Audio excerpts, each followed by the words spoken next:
There is a simple, profound joy in growing something a little unusual. Dragon fruit, or pitaya, certainly fits that bill. With its vibrant pink skin and speckled flesh, it looks like something from another world.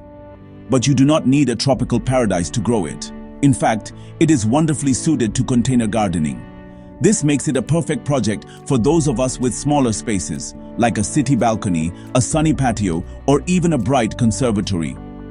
Growing in a pot gives you complete control over the plant's environment, which is a tremendous advantage.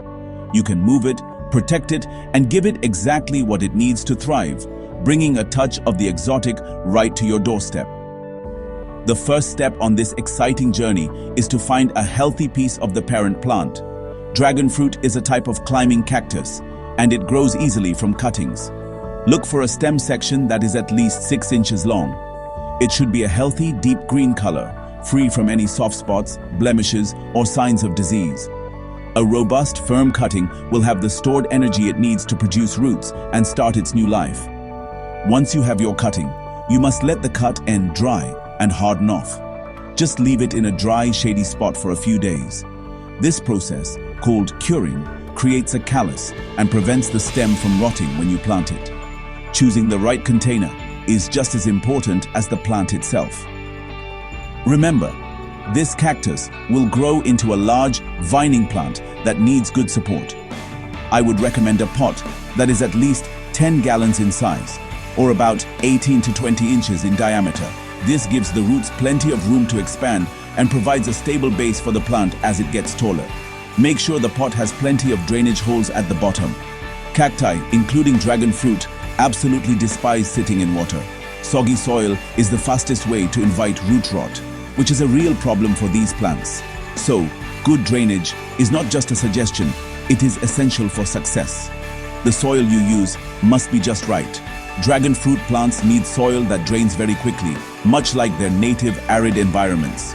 A standard potting mix on its own is often too heavy and will hold too much moisture. I find the best solution is to create your own mixture. Start with a good quality cactus compost and then amend it. I like to add a generous amount of sand, perlite, or fine gravel to improve the drainage. The ideal blend should feel gritty and light. This ensures that water flows through freely, giving the roots the oxygen they need while preventing them from becoming waterlogged. A happy root system is the foundation of a healthy, productive plant. Now that you have your cured cutting, your large pot, and your well-draining soil mix, it is time for the exciting pot planting. Fill your chosen container with your prepared soil, leaving a couple of inches of space at the top. This prevents soil from washing out when you water. Next, take your callus dragon fruit cutting and gently push it into the soil. You only need to plant it about 2 inches deep. Planting it too deeply can encourage the base of the stem to rot. Make sure the cutting is planted with the flat side facing the support structure you plan to use, as this is where the aerial roots will emerge to grip on. Once planted, your dragon fruit needs something strong to climb on. In the wild, these cacti scramble up trees and rocks, using their aerial roots for support. We need to replicate this. A sturdy wooden stake, a small trellis, or a thick bamboo pole pushed firmly into the center of the pot will do the trick nicely. As the plant grows, you will need to gently tie the main stem to the support using soft garden twine. Do not tie it too tightly, as this can damage the stem. This support is not just for show. It is vital for the plant's health and encourages it to grow upwards towards the light, which is exactly what we want it to do.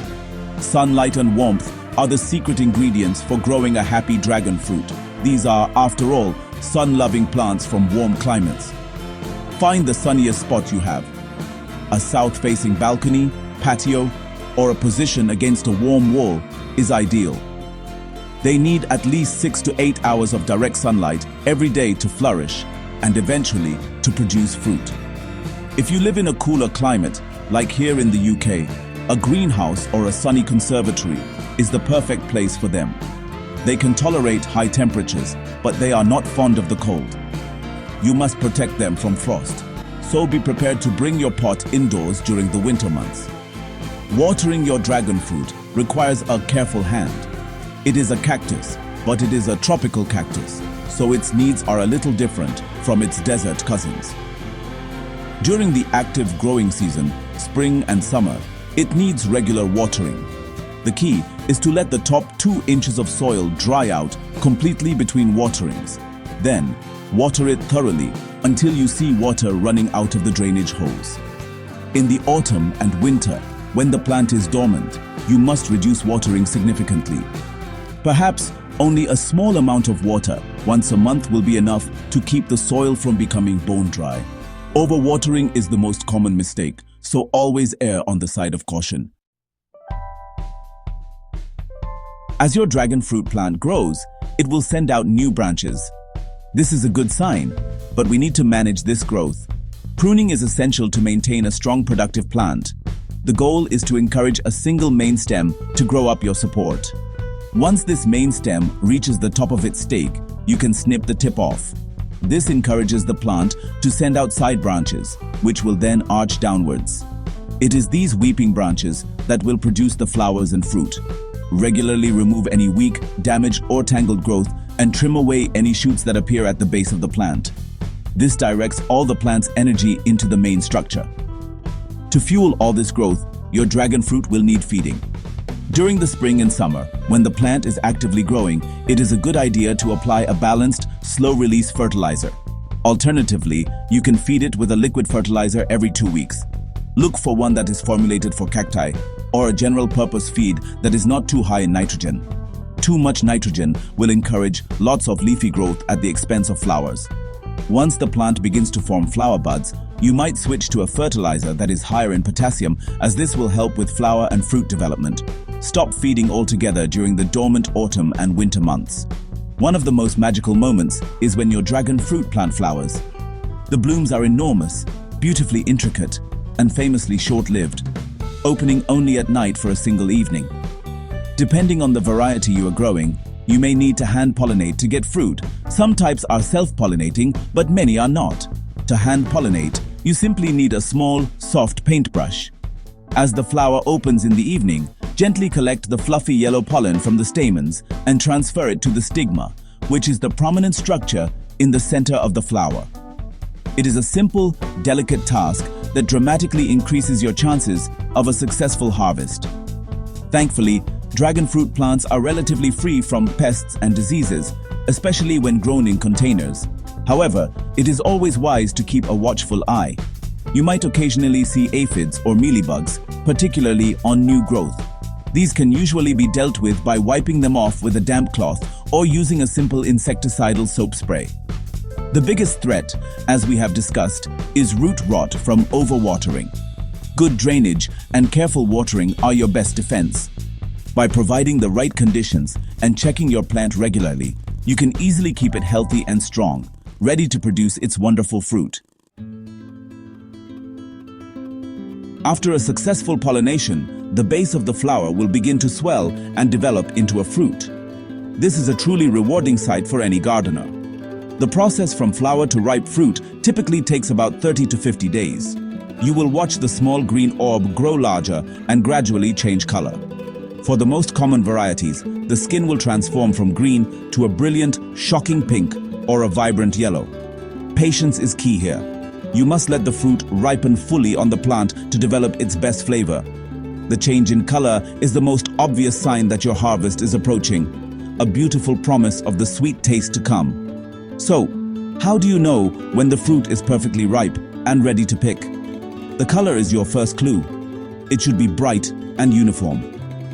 A ripe dragon fruit will feel slightly soft when you gently squeeze it, similar to a ripe kiwi or avocado. Another sign to look for is the small wings or bracts on the fruit. They will start to wither and turn slightly brown at the tips as the fruit reaches peak ripeness. To harvest, you can simply twist the fruit off the stem. If it is truly ripe, it should come away easily with a gentle but firm twist. If it resists, it probably needs another day or two on the vine. Once you have harvested your homegrown dragon fruit, the best part begins. To enjoy it, simply slice it in half lengthwise. You will be greeted by the stunning flesh inside, which can be white, red, or purple, all dotted with tiny black seeds. The flesh can be scooped out with a spoon and eaten fresh. The flavor is wonderfully subtle and refreshing, a delicate sweetness with notes of pear and kiwi. It is fantastic on its own, but also a wonderful addition to fruit salads, smoothies, or as a beautiful garnish for desserts. There is nothing quite like the taste of fruit that you have grown and nurtured yourself. I truly hope you will give this project a go. Growing dragon fruit in a pot is a wonderfully rewarding experience, especially for us urban gardeners. It proves that you do not need a large garden to cultivate something truly special and exotic. With a sunny spot, a good pot, and a little bit of care, you can bring this incredible climbing cactus to life. It is a journey that teaches patience and rewards you with spectacular flowers and delicious, otherworldly fruit. So, find yourself a cutting and get started. The simple pleasure of watching it grow will bring you joy, season after season. Happy gardening!